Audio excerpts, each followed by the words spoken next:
Diba? The Lord's Prayer. This is the way you pray. Our Father, you are in heaven, hallowed be your name. Your kingdom come. What is the kingdom of God? The kingdom of God is not eating and drinking. It is not material things. But the kingdom of God is righteousness, peace, and joy in the Holy Spirit. That is the kingdom of God. So, dapat daw bababa ang kaharian ng Diyos. And He taught us of what? We need to seek first the kingdom of God and His righteousness. Kaninong katuwiran? Hindi sa ating katuwiran. Hindi sa ating kagalingan. Hindi sa ating strategy. Hindi sa ating sariling kabanalan. Kaninong kabanalan? Kaninong katuwiran? Kaniyang katuwiran. Kaniyang kabanalan. We need to seek first His kingdom, the righteousness of God, peace, and joy in His presence. And only in His presence we can, feel the fullness of joy. Without His presence, ano mangyayari? Hindi tayo makakasumpong ng totoong kaligayahan kahit marami kang pera. Nagtataka ka, bakit kung sabihin natin, sana kung marami akong pera, masaya ako. Bakit yung mga artista, parehong may mga pera, hindi sila masaya? Naghihiwalay pa nga Bagong kasalan, naghihiwalay. Pareho sila magaganda, mga gwapo pareho. Di ba? Pero yung medyo mga pangit, may forever. Diba? Magtitingin ka sa salamin, sana gwapo ako, sana ang ganda ko, sana ganito yung figure ko, sana dami kong ganito, ganyan. Marami tayong mga iniisip. And the best thing na dapat ating maintindihan ng tinuro ng Panginoon, this is the way you pray, that His will be done, not your will be done. Kung gusto mong magtatagumpay, dapat pahintulutan natin ng strategy ng Diyos ang masusunod sa buhay mo. When we allow God's strategy in our life, then it will lead you to victory. Would you say amen? So in Hebrews 11 verse 30, by faith, ang lahat magsabing by faith, sa pamamagitan daw ng pananampalataya, the walls of Jericho fell down after they were compassed about 7 days. Can you imagine? Bigyan ko kayo ng overview. Joshua chapter 6. Nag-utos ang Panginoon. Sabi ng Panginoon kay Joshua, Joshua, ibibigay ko sa inyo ang Jericho. Jericho at that time ay first world. Napakaganda ng Jericho. Kumbaga, parang sa panahon natin ngayon, Amerika. Ibibigay ko sa iyo ang Jericho, ang mga taong nadodoon, the brave men, the kings, ibibigay ko sa inyo lahat. Pero, mayroon dapat strategy na susundin ninyo. Ako ang magplano at dapat susundin ninyo. Kaninong plano? Hindi kay Joshua. Ulitin ko, bakit tayo pumapalpak? Bakit tayo nahihirapan? Bakit hindi natin natanggap yung totoong gustong mangyari ng Diyos sa buhay natin? Because, ang kalooban kasi natin ang nasusunod, hindi ang kanyang kalooban. Ang strategy kasi natin, diskarte kasi natin ang ating sinusunod, hindi ang diskarte ng ating Panginoon. So by faith, hindi sa pamamagitan ng kapangyarihan, hindi sa pamamagitan ng sandata ng Israel, hindi sa pamamagitan ng kung ano-anong strategy ng mga sundalo ng mga Israelita, but by faith sa kanilang pananampalataya, mga kapatid. Bakit sa kanilang pananampalataya? Kasi can you imagine, nung inutusan si Joshua, sinabi niya sa mga sundalo niya, every day atin pong ikutin ang Jericho. Yung syudad ng Jericho. Araw-araw iikutin natin. At nung ikapitong araw, can you imagine gaano sila kapagod? Ang lawak ng Jericho. Ikutin nila ang Jericho. Every day, susunod sila doon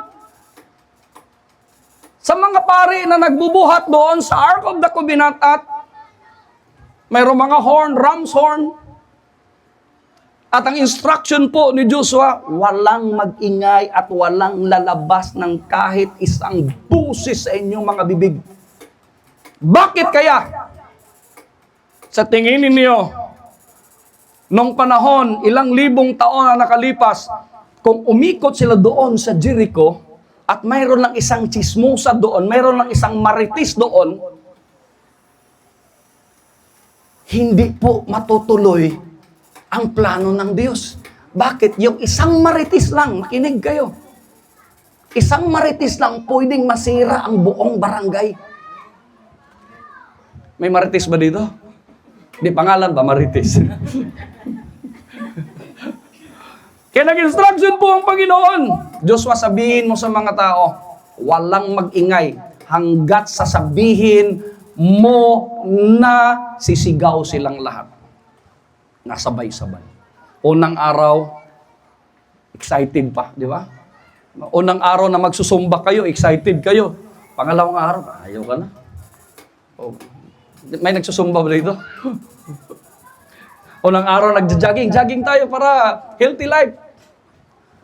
Unang araw, okay pa. Pangalawang, ayaw ka na. Kakain na ako, patay kong patay. Kapagod ang buhay na ganito. Unang araw, diet ka. Gulay-gulay muna tayo. So, parang di ko nakain. Naamoy ko yung inihaw na limpo. Bahala na to. Tama, mali. Wala talang nag-ingay sa kanila.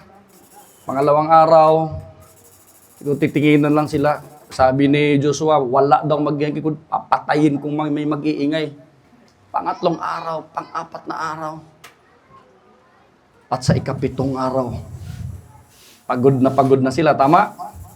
Sino nakaranas sa inyo magkalaylakad? Sino nakaranas sa inyo na, di ba, walang yung binaha dito? May kapatid ako dyan, nasa labas yung nagdadrive sa akin. Ano yan? Taga dito, Kasiglahan. Kasiglahan ba? Di ba?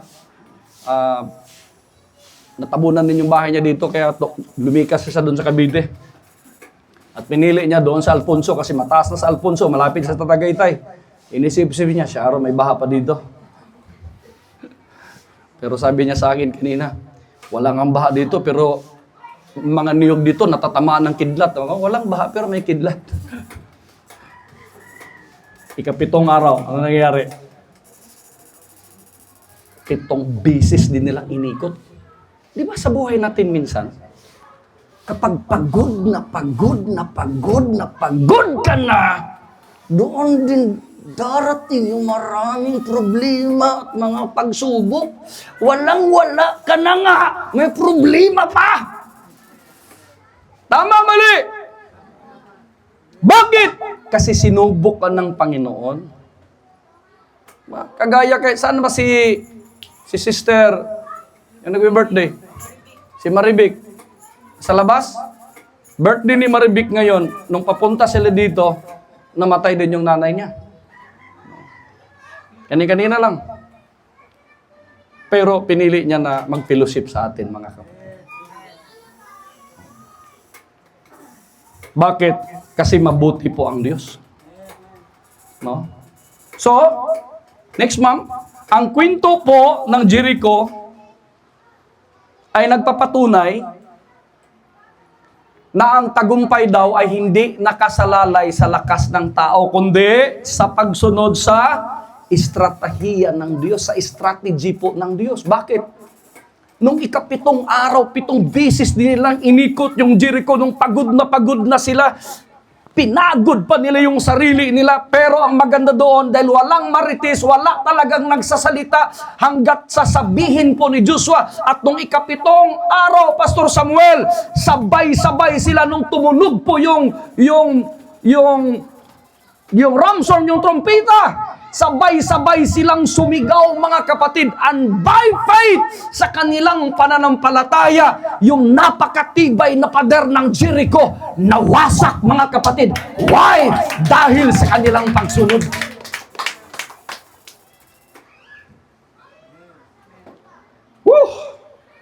Handa na kayo mawasak yung mga nakaharang sa mga pagpapala natin? Handa na kayong maiintindihan?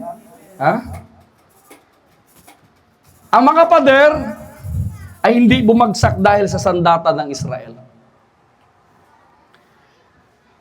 kundi dahil sa kanilang pananampalataya at pagsunod sa utos ng Panginoon. Nung sinunod nila ang utos ng Panginoon, nagtagumpay sila. Kaya nga ang Lord's Prayer, this is the way you pray.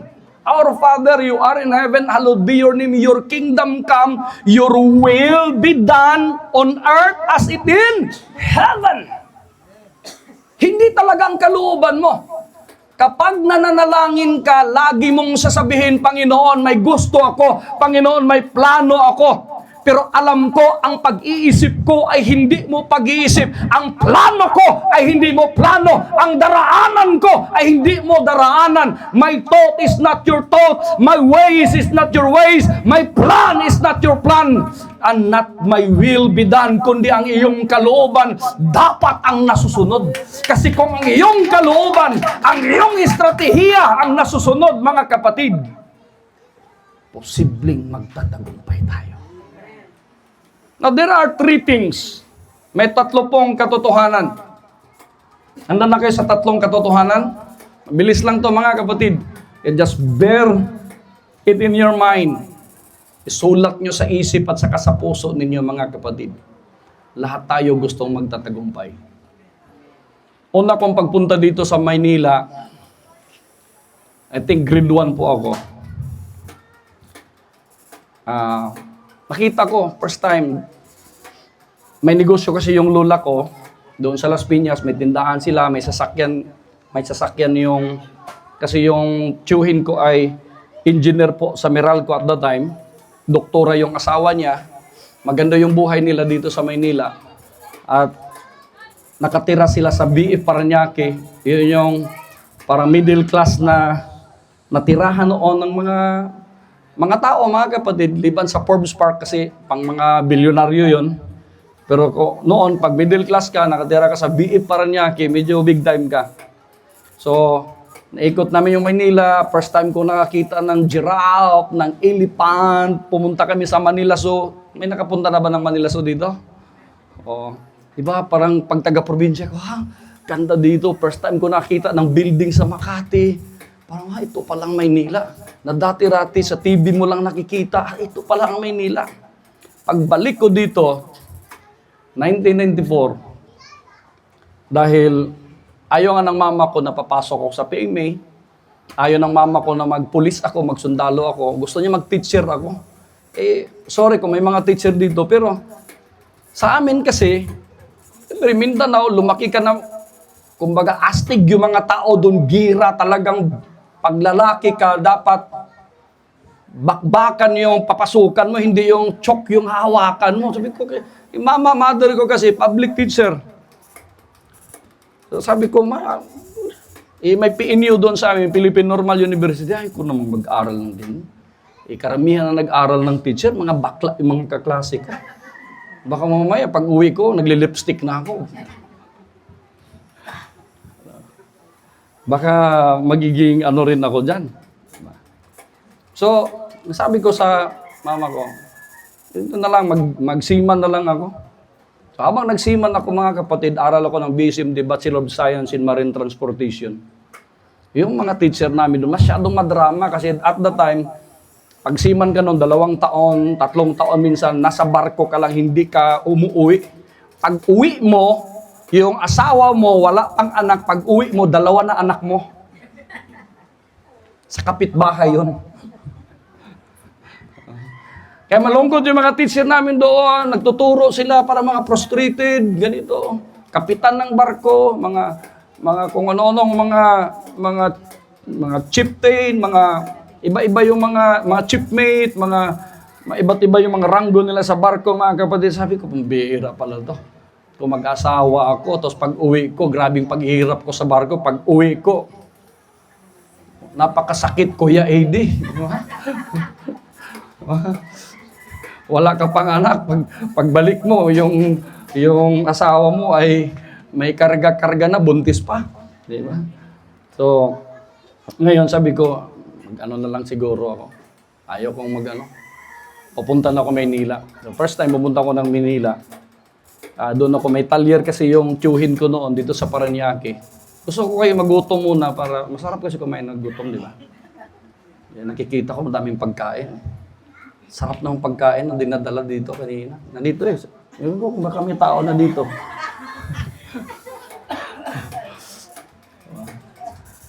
Now, pagdating ko dito, ay, ito palang Maynila.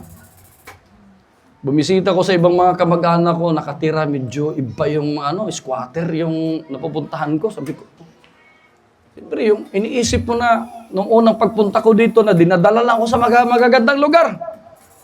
Nung pangalawa kong punta ko, parang ako.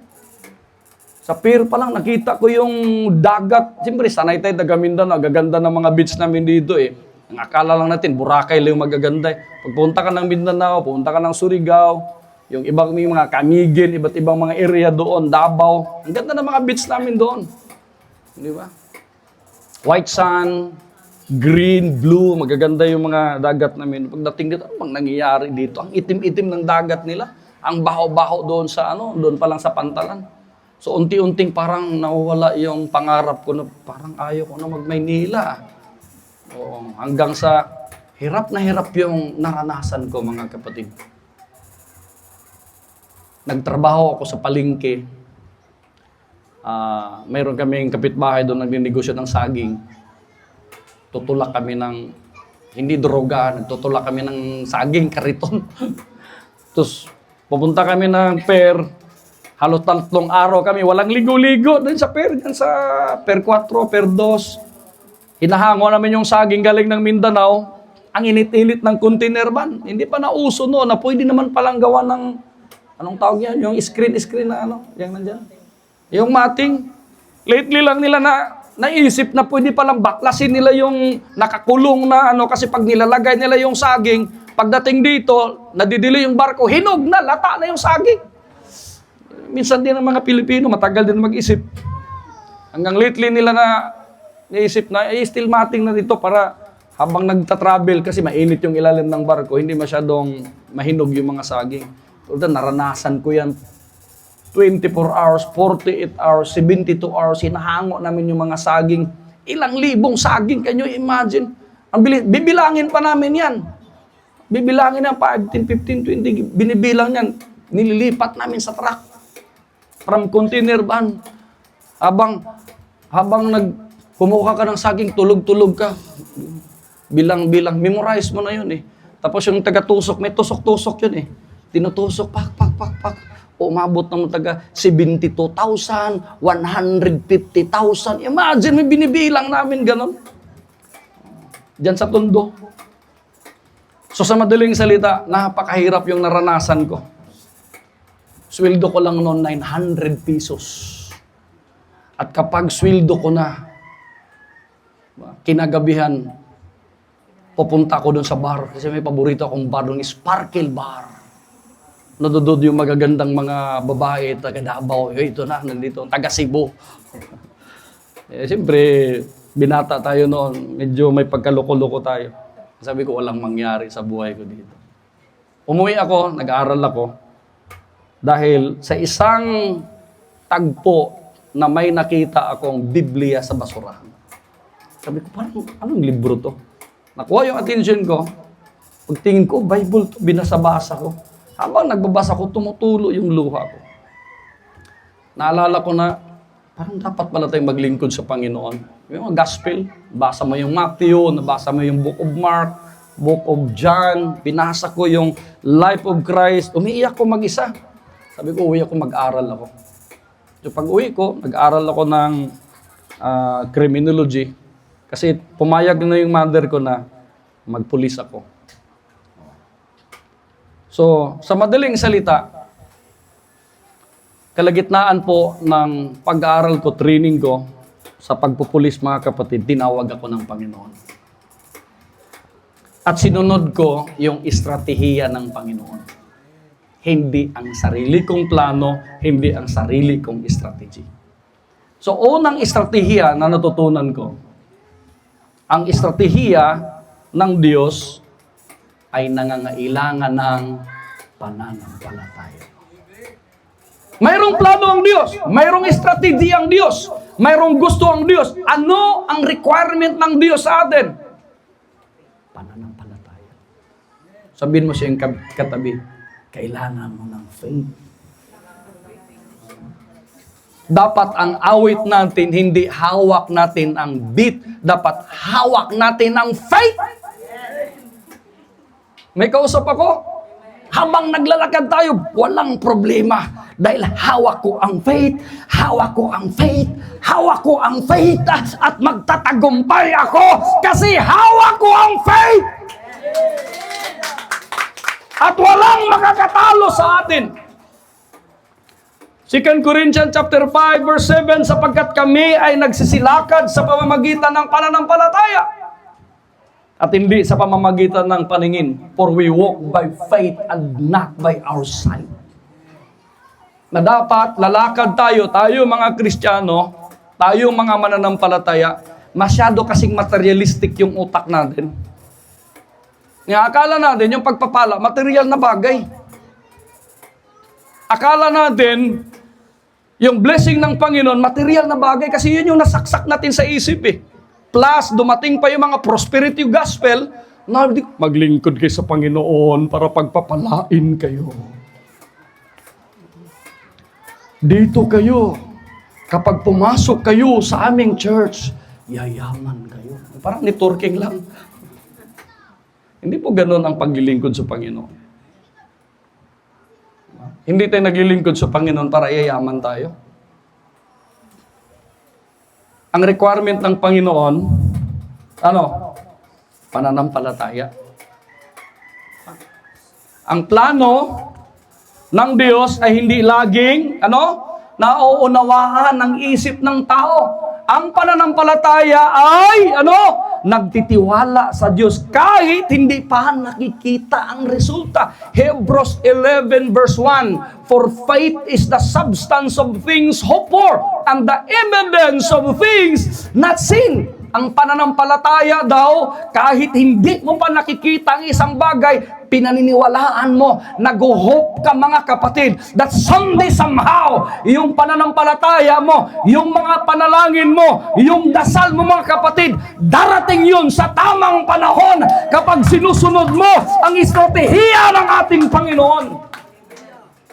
Oh, sabihin natin, woo! Diba? Dapat mauunawaan natin kasi habang may pananampalataya tayo at lumalakad tayo ayon sa pananampalataya, makikita natin ang resulta ng ating Panginoon. Magtatagumpay tayo. I-share ko sa inyo, nandiyan yung wife ko. Yung asawa ko ay nagtatrabaho dati sa bangko. Nagtatrabaho din siya dito noon sa car industry sa Nissan, dito sa may Commonwealth. Account manager siya ng Nissan. At nung nagpakasal kami mga kapatid, sabihin ko sa inyo, huwag niyong gayahin to. Sinong gusto magpakasal dito? Nagpakasal ako, 20 pesos lang yung pera ko. Anong unang nakita ko yung asawa sa evangelist ako at that time, Pastor Samuel, habang nagpipreach ako. Nagpipray ako kada simbahan, libong simbahan. Pinupuntahan ko every week. Imagine mo yan, ilang taon ako nagtatravel. Dahil binata ko noon, sabi ko, Panginoon, kapag naikot ko na buong Pilipinas at wala talagang makikita ako na ibibigay mo sa akin, magsinggil na ako habang buhay. Ayaw ko na mag-asawa. Magti-30 na ako, magta-30 na. Buti na lang, maulan parang ganito. Kalagitnaan ng preaching ko, midweek, Pastor Samuel. Galing sa school. Kasi yung asawa ko, grade 6 siya, ako po ay college na. Ganon yung edad namin. Habang nagpipreach ako, nakikita ko si Sister Claudia parating. Ikaw, ang bigay ng may kapal. Parang ganon.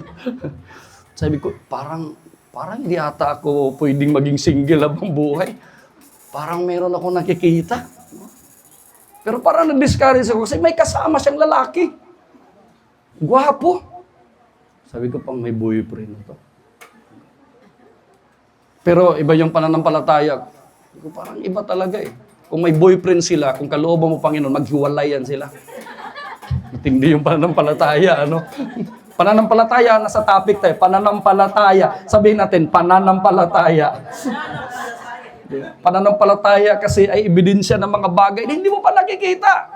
Kahit hindi mo pa nakikita anong totoong sitwasyon, maniniwala ka na darating yun. At sa pamamagitan ng aking pananampalataya, habang pinagpipray ko, yung asawa ko na.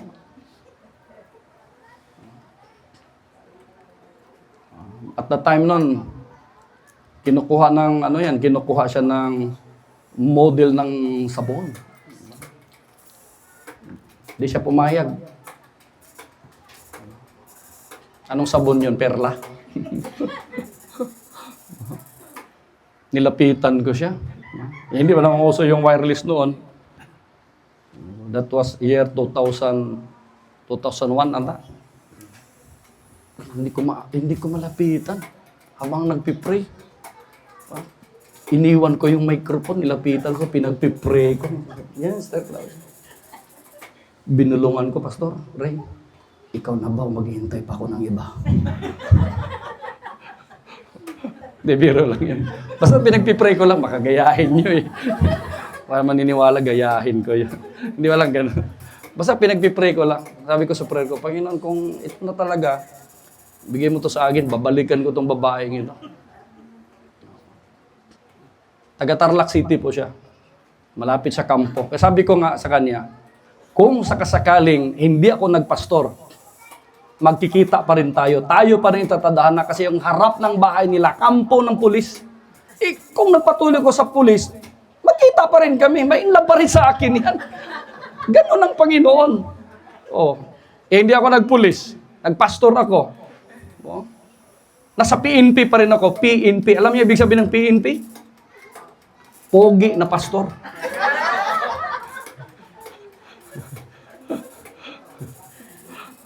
Kahit walang buhok.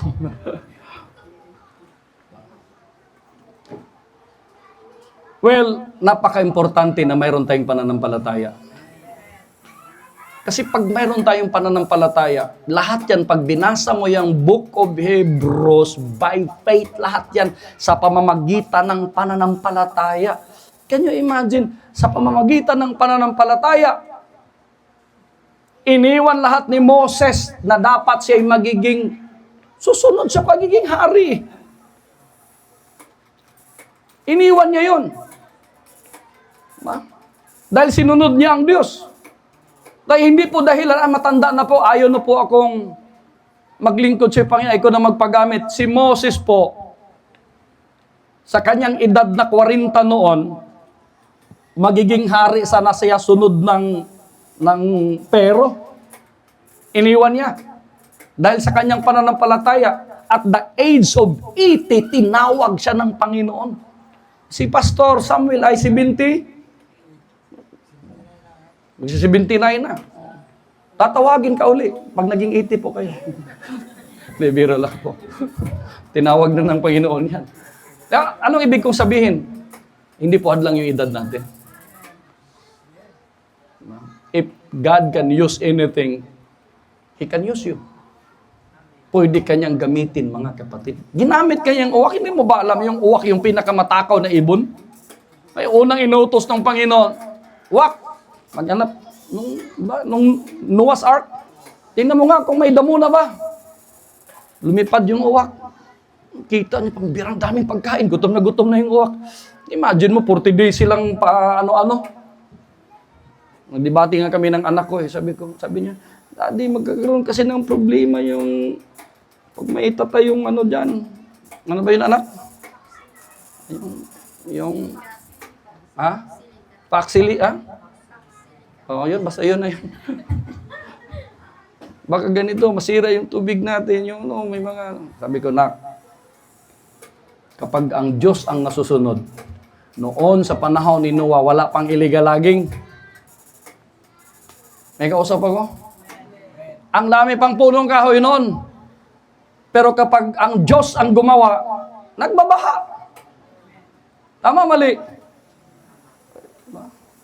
Lalo na kapag kinukurakot yung flood control.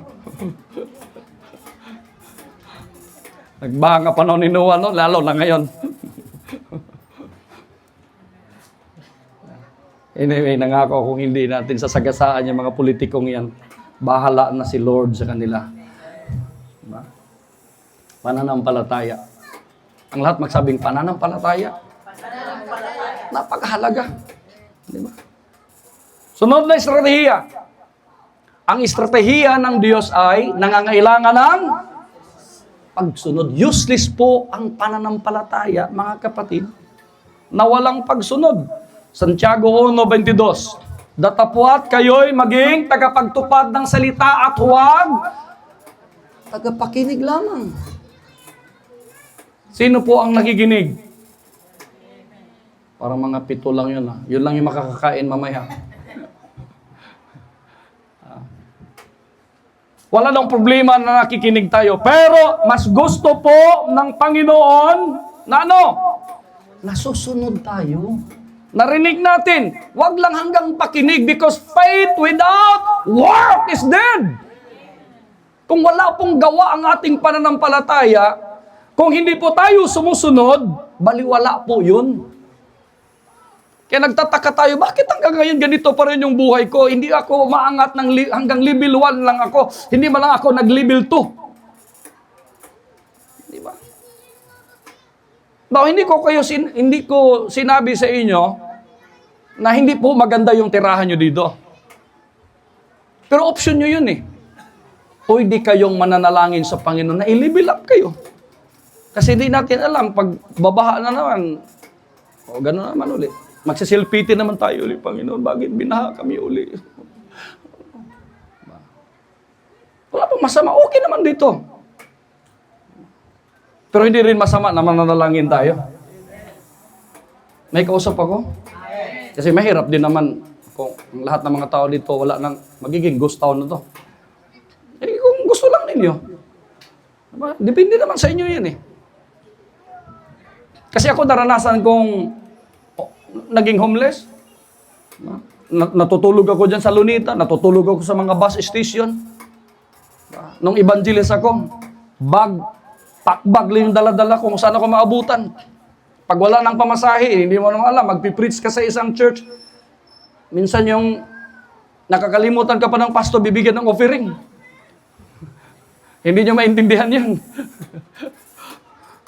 Magtatanong ka sa pastor, Pastor, magkano po kayang pamasahe pa uwi po ng Makati ako nakatira noon. Mga ano lang yan, mga galing dito sa Kabanatuan, mga 180 siguro.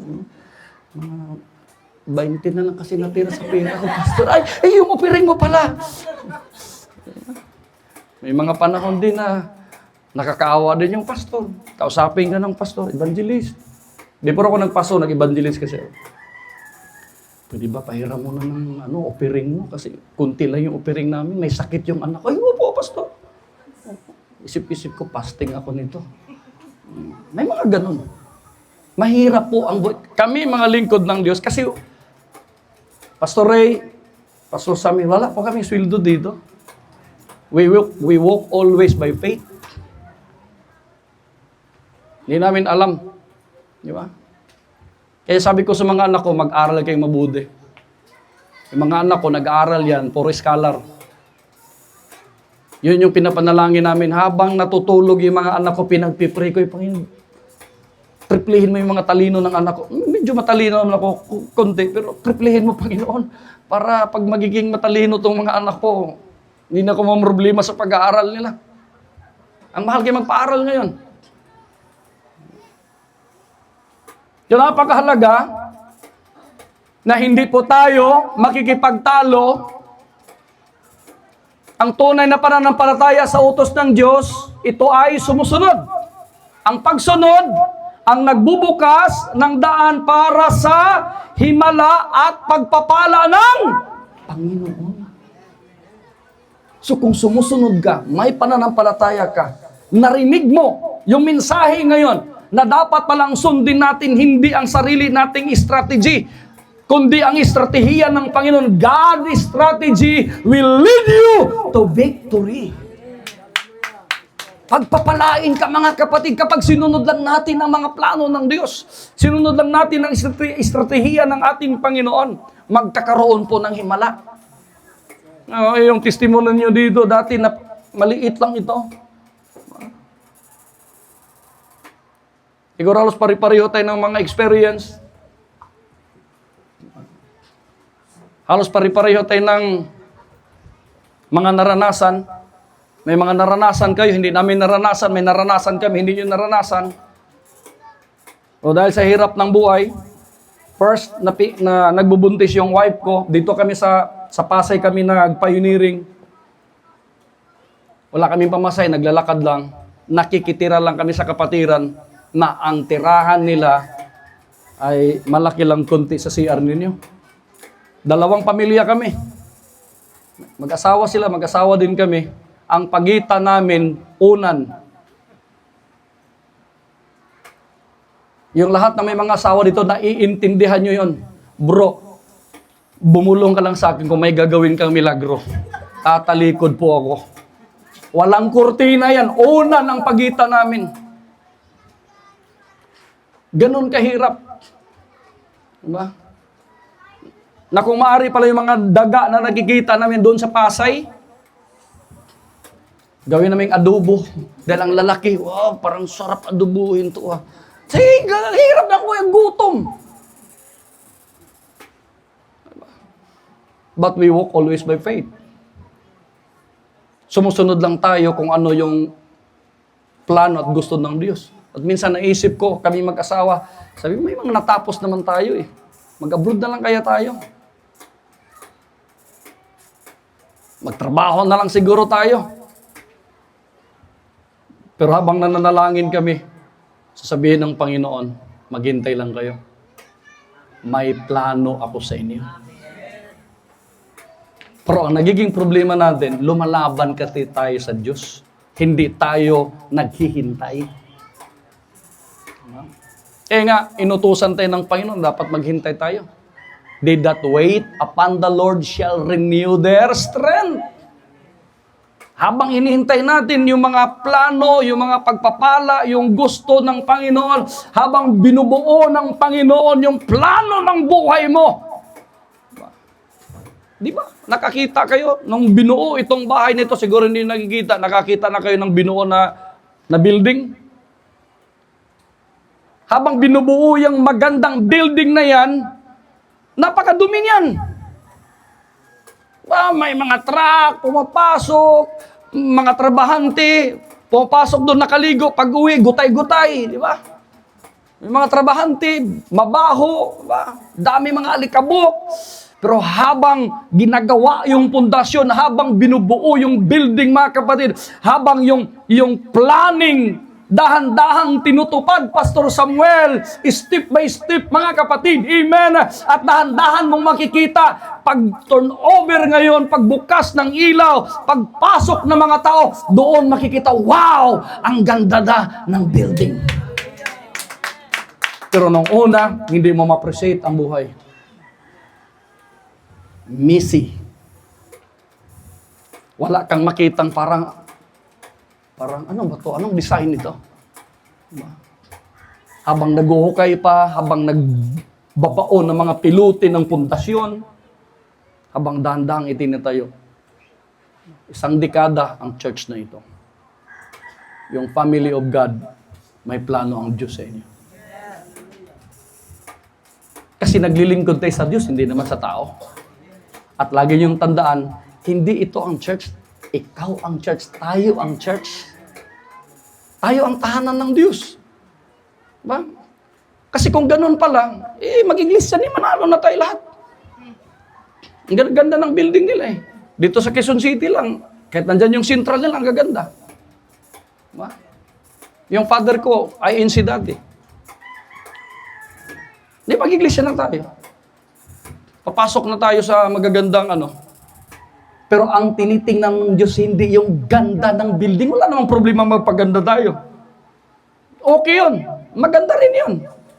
Pero ang higit sa lahat na paggandahin natin, yung mga buhay natin, yung sarili natin, yung espiritu natin, yung pananampalataya natin, yung pagsunod natin, mga kapatid. Kasi ito'y magbubukas ng daan para sa himala at pagpapala ng ating Panginoon. Di bang palakpakan natin siya, mga kapatid? Last but not the least, number 3, ang estratehiya ng Diyos ay nagdadala ng tagumpay. The strategy of God will lead you to victory.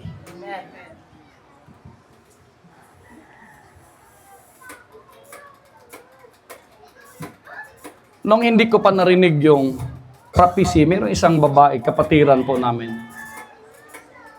The day before siya namatay, kwento ko lang sa inyo.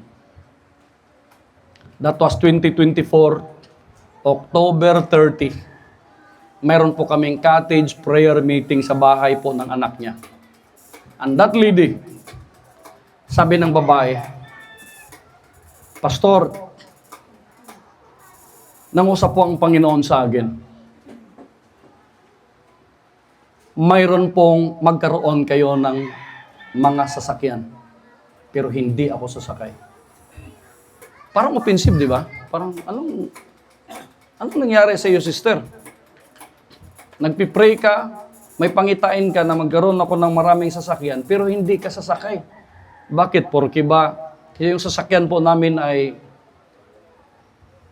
Hammer. Ganon ako ka mahirap. Hammer yung sasakyan namin. Kapag hindi mo pukpukin ng Hammer, hindi po aandar yung sasakyan namin. Naintindihan ninyo? Hammer. Hinahammer muna bago andar. Hindi mo alam.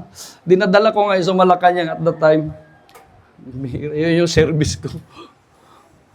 Sabi ng mga PSG, ano to, karbam?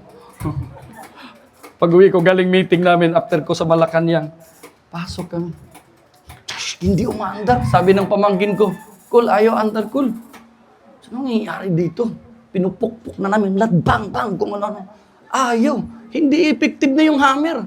Sabi ko sa mga PSG, Buk, tulak tayo, Sarge, tulak tayo. Tulak na halos lalabas na yung mga litid na pawis yung mga PSG. Ayaw, tapon nyo na lang yan, sir. Tawag ako sa kapatiran na may mekaniko. Brother J, hindi umaandar. Sabi niya, Pastor, baka nalubak yan at lumuwag yung ng battery. At kakapukpok niyo, lumuwag na yung ng battery. Siguro, ginaganon-ganon ko yung battery, hinigpitan ko. Pag andar ko, umandar. Umandar. 2025, yun yung sinabi ng isang kapatiran. Pastor, magkaroon kayo ng mga sasakyan. At that night, habang kumakain po kami, seryoso siya. Sabi niya, siguro yung anak ko sasakay, pero ako hindi ako sasakay. Can you imagine? Parang na-offend ako. Ano kaya? Siguro aalis na to si sister. Kinabukasan, tumawag yung anak niya. Pastor, habang papunta kami magpa-check up kay nanay kasi parang biglang sumikip yung dibdib niya. Nasa sasakyan pa kami, binawian ng buhay. Yung babaeng yun, yung kapatiran namin. Umiyak ako. Nawala yun, yung sinasabi niya nawala. Pagpatak ng 2025. Kasi sa forma ko, Pastor Samuel, akalain nyo na, big time siguro to kasi parang may sasakyan. Pero wala pa akong sasakyan. May sasakyan kami sa church. Wala dalawang sasakyan. Pero lagi kaming nag-uusap ng asawa ko that someday somehow, alam ko may gagamitin ng Panginoon. Hindi sa pamamagitan ng bulsa natin. May gagamitin ng Panginoon. Pati yung mga demonyong yan, gagamitin ng Panginoon yan. Alam niyo yon? Hindi niyo alam yung verse na yan? Proverbs 13 verse 22. A good father will give inheritance to his children's children, and the wealth of the sinners is lead up to the just. Yung yaman ng mga masasama, nakalaan yan sa mga taong matutuwid kapag nanampalataya ka, kapag sumusunod ka, Kapag, ano? Sinusunod mo yung estratehiya ng ating Panginoon, mga kapatid. Magtatagumpay ka. May ginamit, to cut the story short, ginamit ang Panginoon. Bigla akong tinanong, saan yung driver nyo? Bishop. Wala po, gagrab lang po kami. Gabi na. Wala ba kayo sasakyan? Wala, nagpatid lang kami dito. Mayroon kaming sakapero sa church. Ganun ba? Tika lang, mag-wait ka lang. Tinawag niya yung anak niya. Tawagin niyo yung isang driver natin. Ayaw kong pangalanan yung mga politiko na yan, pero may mga ginamit, negosyante, politiko. At that night, binigyan kami ng brand yung sasakyan. Kami na nagpa-RIP ID, kami na lahat, ginamit lahat, nakarehistro, lahat. Hindi lang yun, binigyan pa kami ng panggasolina. Pang isang taong panggasolina. Kaya naniniwala ako, mga kapatid, na kapag susunod ka sa Panginoon, plano ng Panginoon ang sinusunod mo. At nananatili ka lang tapat sa Kanya. Huwag mong tingnan yung... Kasi pag titingnan mo yung sarili mo, Pastor Samuel, manghihina ka eh. Magsiselpiti ka eh. Ang tagal ko nang naglilingkod sa Panginoon, ganito pa rin kami. Lalo na kapag hindi mo naintindihan itong church namin. Kasi ito, dinatawag natin kasi itong church eh. Hindi naman to church. Tradisyon lang yun na tinatawag natin church ito. Tayo ang church. That church is the body of Christ. It is not the building. Di ba? Kaya tayo mga pastor, yun yung ano natin eh. Wala tayong church. Pero tayo pala yung church. Di ba? At ang mga bagay na yan, kapag inuna natin ang kanyang kaharian at ang kanyang katuwiran, when you seek His kingdom and His righteousness, all these things shall be added unto you. Shall be added. And when you obey and hear the voice of the Lord and diligently follow the word of the Lord, the Bible says in Deuteronomy chapter 28, and this blessing will overtake you. Ang nagiging problema, tayo ang sumusunod sa pagpapala. Hindi po natin pinahintulutan na susundan tayo ng pagpapala at dapat overtake yung mga pagpapala. I-share ko lang sa inyo para magkaroon tayo ng dagdag na pananampalataya. Hindi lang po isang sasakyan ang binigay sa amin. Nagkaroon ng birthday ng anak ko. May in-invite akong kaibigan. Sabi, hindi ako makarating, pero ito yung iregalo ko sa anak mo. Enough na para mabilhan ko ang anak ko ng cash na sasakyan. Nung nag-birthday ako, mayroon nang ginamit ang Panginoon. Bumili ka ng kahit anong gusto mong sasakyan. Hindi ko sila masyadong kakilala. Hindi ko sila kamag-anak. Pero ginamit sila ng Panginoon. Bakit? Kasi ang estratehiya ng Diyos ay nagdadala ng tagumpay. Ba? Romans chapter 8 verse 31. Kung ang Diyos ay sumasa atin, sino ang laban sa atin? If God be for us, then who can be against us? Kung ang Diyos ay sumasa atin, kung ang Diyos ay kasama natin, walang problema, walang mga pagsubok, walang suliranin, walang kawalan, wala lahat mga kapatid na makakapigil na mabibigyan tayo ng tagumpay at walang imposible sa ating Panginoon. For God, sa ating Panginoon mga kapatid, all things are possible. Lahat po ng mga bagay, Ephesians chapter 3 verse 20, now unto Him that is able to do exceedingly abundantly above all what you ask or think, according to the power that works in you. God is able. Kaya ng Diyos gawin ang lahat ng bagay, mga imposibleng mga bagay. Sasabihin ko sa inyo, first time habang nagbiyahe kami ng asawa ko, mga kapatid ko, patagos dun sa Cavitex, tumutulo yung mga luha namin. Sabi ko, dati pangarap lang, totoo pala talaga. Totoo pala talaga na kapag tayo po ay nanampalataya, kapag tayo po ay sumusunod sa salita at plano at istrahiya ng Diyos, magtatagumpay ang kanyang mga anak, mga kapatid.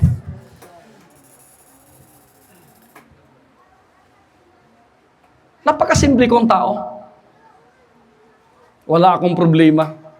Whether may sasakyan ako, wala. Minsan nga sasabihin ng asawa ko, wala ka bang pangarap? Mayroon. Pero hinihintay ko yung plano ng Diyos eh. Hinihintay ko na tuparin ng Diyos yung plano niya para sa akin. Kasi dapat, hindi tayo ang nagplano. Siya dapat ang nagpaplano para sa atin. Anong gagawin natin? Sumusunod lang tayo. May kausap ako. Kapag ang Diyos lumalaban para sa kanyang bayan, walang pader. Ha? Walang napakataas, walang hadlang na napakalaki, na walang laban na hindi kayang, pagtagumpayan, mga kapatid. Ang pananampalataya at nagtitiwala sa plano ng Diyos, kapag sinunod natin, ang estratehiya ng Diyos, ang ating mga Jericho, ay babagsak. Ang mga hadlang ay mawawasak at ang kanyang mga pangako ay matutupad. Wow! Palakpakan natin ang ating Panginoon. Gusto nyo bang matupad ang plano ng Diyos sa buhay natin, mga kapatid? Ano ang gagawin natin? Ang estratehiya ng Diyos ay humihingi ng pananampalataya. Nangangailangan ito ng pagsunod at laging nagdadala ng tagumpay, mga kapatid, dahil yun ang plano at gusto ng mangyari ng Diyos sa buhay natin. Before I end this message, sabihin ko sa inyo, please do not be offended. Huwag kayong ma-offend sa akin. Pero ang plano ng Diyos, mga kapatid, pagpapalain tayo. Hindi sinabi ng Panginoon na lumapit kayo sa akin para maghirap kayo. Remember, Matthew chapter 18, kung hindi ako nagkamali, 18 verse 29 to 30. Yung come unto me, tama ba ko? 11, 18. Lumapit kayo sa akin. Kayong lahat na nabibigatan. Kayong lahat na may mga problema. Kayong lahat na napapagal. Come unto me, all of you who are heavy laden, and I will give you rest. Lumapit lang daw tayo sa Kanya. Ano ang pangako ng Diyos? Alam ng Diyos yung kahirapan natin. Alam ng Diyos yung mga problema natin. Alam ng Diyos na mayroon kang dinadalang kabigatan. Alam ng Diyos na hindi ka masaya sa buhay mo ngayon. Alam ng Diyos na may mga pangarap ka para sa mga anak mo. Alam ng Diyos, mga kapatid, na gusto mong aangat din yung buhay mo. At alam ng Diyos yan na gusto mo na bago ka man mamatay, maranasan mo man na masagana ang buhay mo. At alam hinintay ng Panginoon, lalapit ka sa Kanya. Hindi siya nangako na aalisin niya yan. Hindi kayo mabuti. Huwag niyong i-misinterpret yan kasi maraming mga ngaral ngayon masyadong sugar-coated. Lumapit kayo. Maglingkod kayo. Magbigay kayo para pagpalain kayo. I will tell you, alam ng asawa ko to, wala nung tinawag ako ng Panginoon. Hindi ako nang hold up ng mga membro. Never. Dalang lagi kong ipinagpipray, Panginoon, ako una ang pagpapalain mo. Kasi kapag nakita ng mga kapatira, pinagpala ako, susunod ang kanilang pananampalataya. From the pulpit to the pew. Kasi gusto ng Panginoon na ipakita mo na, kasi tayo yung mga leader, Pastor Ray, Pastor Samuel. Napakahirap na, minsan mga ngaral tayo, mga kapatid, ang Diyos ay punong-puno ng pagpapala, pero yung bulsa natin butas. Can you imagine? May mga panahon, tinatawanan kami ng mga membro namin, ang gagara ng sasakyan, mga naka-BMW. Samantalang kami mag-request yung mga anak ko, aakyat kami doon sa Tagaytay. Hinto muna tayo kasi nag-overheat yung sasakyan natin, popok-pokin natin ng 5 beses. Pero nakita ng Diyos yun. Nakita ng Diyos yun. At patuloy tayong humahawak sa mga pangako ng ating Panginoon. Alam niyo, nagiging problema natin? Nagsisilpiti tayo, pero hindi natin kiniklaim yung mga salita ng Diyos. Parang gusto natin, Panginoon, na hindi ka ba naawa sa akin? Tapos na naawa ng Diyos sa atin. Mayroon na tayong tagumpay. Ano na lang gagawin natin? Sundin natin ang kanyang mga salita. Lumapit tayo sa Kanya. Isabuhay natin ang kanyang mga salita. At doon mo makikita ang totoong tagumpay, mga kapatid. Because God's strategy will lead you to victory. Kapag sinunod mo ang mga salita ng Panginoon, ang plano ng Panginoon, magtatagumpay tayo, mga kapatid. Magtataka ka, lalabas ka doon sa tinatawag nating kahirapan. Tandaan ninyo, ang kahirapan ay nasa mindset yan, mga kapatid. Ako, nung unang nakita ko kayo, hindi ko nakikita na, kikita ko yan sila sa Jubi, kayo. Parang ang yayaman ninyo eh. Si Ma'am Luz, si Pastor. Di ba? Ano minsan naging problema natin? Mindset. May kausap ako. Yung mindset natin. Ulitin ko. Lahat ng mga bagay ay kayang ibigay ng Diyos. Ephesians 3:20. Now unto him that is able to do exceedingly abundantly. Exceeding abundant. Above all, what we ask, sinong mga humingi dito sa ating Panginoon? Higit pa raw sa hiningi natin.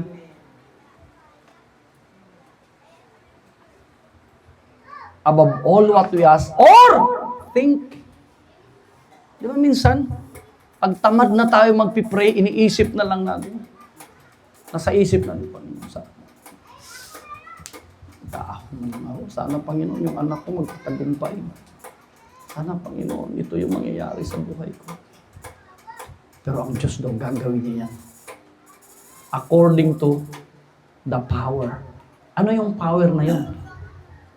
Yun yung pananampalataya natin. Pagbasahin mo yung buong life of Christ, lahat ng gospel, mga kapatid, makikita mo lahat ng milagro, sister. Lahat ng pinagaling ng Panginoon. Hindi sinabi ng Panginoong Jesucristo, dahil makapangyarihan na ako, anak ako ng Diyos at ako ang Misaya, gagaling ka. No, ma'am, no, sir. My dear brothers and sisters, lahat po ng gumagaling, anong sinasabi ng Panginoon? By faith, sa iyong pananampalataya, gumaling ka. By faith, mga kapatid, the wall of Jericho fall down. By faith, mga kapatid ko, nahati ang dagat na pula. By faith, mga kapatid, amen, tayo ay pagpapalain ng ating Panginoon. By faith, mga kapatid, gumagaling ka sa iyong karamdaman. By faith, mga kapatid, yung kahilingan mo sa iyong anak ay natutupad. By faith, sa iyong pananampalataya, according to the power that work inside of you. Mayroon pong pananampalataya na gustong i-work out natin. At kapag nangyari yun, mga kapatid, sasabihin ng Panginoon sa iyo, Come, thou good and faithful servant. Kasi ang binigay ng Panginoon, pinalago mo. Hindi mo itinago. Naalala niyo yung binigyan ng talent. Hindi yung talent na talent skill. Talent is money. Currency at the time. Parang dollar, piso. Binigyan ng Panginoon yung isa ng 10, yung isa 5, yung isa 1 lang. Yung nakatanggap ng 10 dolyares, 10 talent, pinalago niya at nag-report sa kanyang amo. Panginoon, ang ibinigay mong 10 talents ay nagdoble. Nag-report din yung mayroong 5 talents, Pastor Samuel. Yung 5 binigay mo, nagdoble uli. Pero yung last, yung isa lang, anong sabi ng isa? Natakot kasi ako, baka mawala to. Nag-iisa na lang to, binaon ko na lang. Tinago ko. Kinikimabuti before tayo magtatapos. Binigyan ka ng Panginoon ng pananampalataya. Binigyan ka ng Panginoon ng napakaraming pangako. There are more than 33,000 promises na nandito po sa salita ng Panginoon. Can you imagine? At ilan lang yung kiniklaim mo, yung iba tinatago mo. Bakit nagiging bilyonaryo yung mga oligarkong yan? Bakit pinanghawakan nila yung estratehiya ng Diyos? Nagtanim sila, pinalago nila kung anong natatanggap nila, mga kapatid. Yung pananampalataya nila, pinalago nila, mga kapatid. At ang pangako ng Diyos matutupad sa iyo yan. Bakit? Kasi palalaguin natin. Palalakasin natin ang ating pananampalataya. Nung palubog ng bangka, nakasama nila ang Panginoon, Pastor Ray. Anong sabi ng mga disciples niya?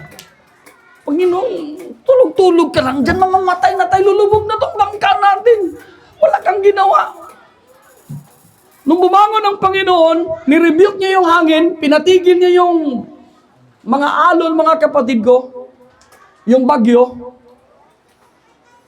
Nagtataka yung mga alagad, mga disipulo. Anong klaseng tao to? Maging ang hangin at bagyo ay sumusunod sa kanya.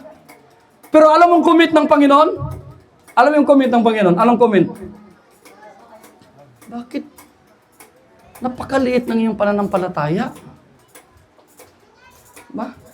Kasi before sila tumawid doon sa kabilang dako, makinig kayo mabuti, nakita po ng mga disciples na nagpakain ang Panginoon ng libo-libo sa pamamagitan ng 2 isda at 5 tinapay. Kausap ako. Kaya nagtataka ka, kahit napakakunti lang handa natin at marami tayo, nabubusog lahat. Kahit maliit lang ang sweldo natin, sister, nagtataka tayo, nakakaraos tayo. Bakit? Kasi may pananampalataya tayo. At yung pananampalataya na yun, kapag pinapalaki mo, mga kapatid, hindi lang yan magdoble, hindi yan magtriple. Yung 2 isda at 5 tinapay, ilan ang pinakain? 5,000. Kinig kayo. 5,000, liban pa sa mga bata at mga babae. So more or less 15,000 yun, sister. Because he feed the 5,000 beside women and children. Can you imagine? Hindi lang 5,000 yun. More than 15,000 yun kasi may anak, may asawa. Handa na kayo? Handa na kayong tatanggapin yung tagumpay? Before tayo tatayo, ito yung iiwan ko sa inyo. Alam niyo bakit hindi para natin natatanggap? Kasi hindi ka panda. May kausap ako. Nakikita ng Panginoon, sayang to eh. Hindi ka pa handa eh. Baka mamaya, para kang nanalo ng loto, sister, bibigyan ka ng 1,000,000. Anong gagawin mo sa 1,000,000? Ihanda muna natin ang sarili natin. Ihanda natin ang ating puso. Ihanda natin yung isipan natin. Kasi madali lang isipin, sana may 1,000,000 ako. Pero sigurado ka na kapag tumanggap ka ng 1,000,000, mananatili kang naglilingkod sa Panginoon? Ha? Sigurado ka na kapag maganda na yung sasakyan mo, magpapasakay ka? May kausap ako? Sigurado ka kaya na kapag medyo umangat na yung buhay mo, baka mamaya yung ugali mo, hinukuyo mo na yung kapitbahay mo dati? Ha? Handa ka na kaya? O lalo mo pang patitibayin, lalo pang gaganda ang puso mo, mga kapatid. Kasi nakikita ng Diyos yan. At kapag handa ka na, doon po ibibigay ng Panginoon. Kasi handa ka na. Nung handa na ang mga Israelita, sabay-sabay silang sumigaw. At nung sabay-sabay silang sumigaw, boom! Nawasak yung Jericho. At mayroong isang natitira doon. Isang masamang babae, si Rahab, na nagsisinungaling at tinatakas niya yung mga spy. Tinago niya yung mga spy. Naalala niyo? Babaeng mababa ang lipad. Nagsisinungaling pa siya nung tinatanong. Pero nananatili siya. Bakit? May puso. Kahit masama si Rahab, may puso. Alam niyo, tinitingnan ng Panginoon, hindi yung judgmental tayo. Kasi minsan, pag nagiging Kristiyano na tayo, judgmental na tayo. May kausap ako. Pag born again na tayo, mga kapatid ko, nakakita lang tayo na Ginoo, ma-imperno kayo. Yung mga kapitbahay natin, kapag nagsimba tayo, tumutugtog lang sila ng malaki. Wala naman tayong, tayo rin, maingay. Sila, may kasiyahan din yan sila. Re-rebuke natin. Sana kidlatan kayo. Pero salamat sa Panginoon dito. Ang ganda ng mga kapitbahay nyo dito. Pinagpala ng Panginoon. Sasabihin ko, mag-iwan ako ng mensahe dito sa inyo galing sa Panginoon. Maging mga kapitbahay nyo, mga kapatid. Pagpapalain ng Panginoon. Maganda yung lugar ninyo. Pero hindi po masama na mangarap kayo. Hindi masama na hihingi kayo sa Panginoon. Panginoon, iangat mo naman kami, dadalhin mo naman kami doon sa Batasan Hills. Diba? Diba? Wala nang masama eh. May kausap ako. Di ba? Kung manatili ka dito, okay lang. Hintayin mo na magbabaha uli, okay lang yun. Wala nang problema yan. Marunong naman tayong lumangoy. At mananalangin natin, Panginoon, boss ba, patayin mo naman yung ibang mga politiko na kinakrakot yung mga flood control dyan. Pagpapalain tayo ng ating Panginoon. Pwede ba tatayo tayong lahat? Awitan natin ang ating Panginoon.